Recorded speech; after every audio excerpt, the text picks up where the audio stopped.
Magandang araw at dahil nga na-miss ko yung pagkain ng sinangag kaya naman naisipan ko magluto today. So bale yung niluto ko palang sinangag today ay Malaysian version. So ang tawag nga pala nila dito ay nasi goreng. So ayan, naghiwa na nga pala ako dito ng bawang, ng sibuyas at dahil nga itong gagawin kong sinangag today ay Malaysian version. Kaya naman naghiwa na rin ako ng mga sili. So nagprito rin pala ako ng itlog pagkatapos ay hiniwa-hiwa ko ng mga pa-cubes at meron din ako ditong pa-carrots. At gumamit din pala ako dito ng chicken breast. So hiniwa ko lang din yan ng pa-cubes. So, ito yung kanin, syempre di mawawala yan, fresh from the ref. And tira-tira pala yung kahapon. So, ito, meron nga pala ako ditong toge at saka meron ako ditong hiniwang mga pechay. Syempre, para may gulay naman. At nga, inilabas ko na yung aking beauty. So, meron naman kaming kalan, kaso naisipan ko na lang dito magluto kasi medyo matagal ko na rin itong hindi nagagamit. Sobrang dali lang nitong gamitin at saka pwede mo itong bitbitin kahit saan. Kaya naman kung gusto mong bumili, ilalagay ko na lang sa comment section yung link kung saan Shopee at Lazada ko ito nabili. So, ayan. So, bali nag-start na nga ako magluto. So, naglagay lang ako ng mantika, yung sakto lang. At syempre nung mainit na ay inilagay ko na yung mga bawang. Yung ibang nagluluto na nakikita ko sa Facebook, yung inuuna nila is yung sibuyas. Alin ba talaga yung dapat mauna? Kayo ba mga mare, alin yung inuuna yung pagigisa, bawang or sibuyas?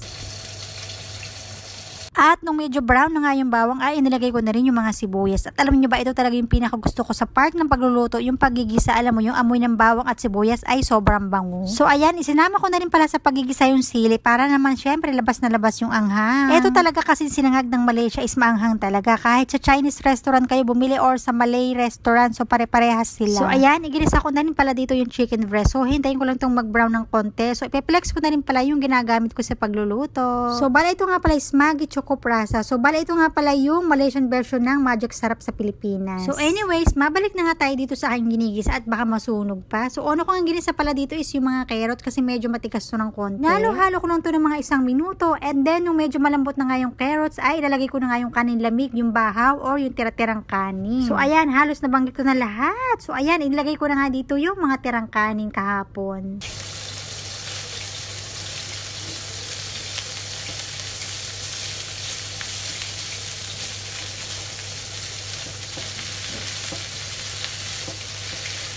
So, ayan, medyo nahirapan pa nga ako ng konti na durugin yung kanin. So, dapat pala bago ko inilagay dito sa kawali ay dinurog-durog ko na. Kaya naman, nagpalit na lang ako ng ginagamit kong sandok. So, kinuha ko yung medyo malaki para naman hindi ako mahirapan durugin.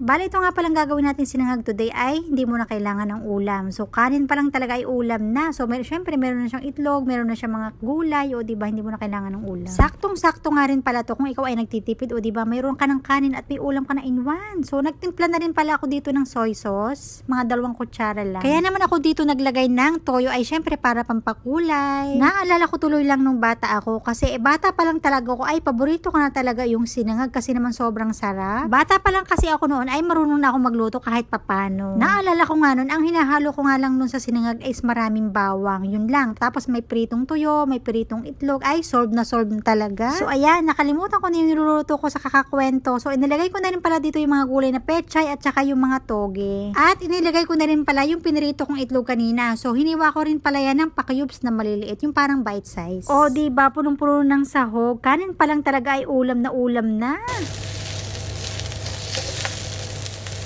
So, ayan, pagkatapos ko nga maluto yung sinangag ay syempre nagsandok na agad ako sa plato at nang makakain na. At dahil nga itong sinangag ay masarap ka partner ng tuyo, kaya lang wala akong tuyo eh. Kaya naman nagprito na lang ako ng 1 pirasong isda.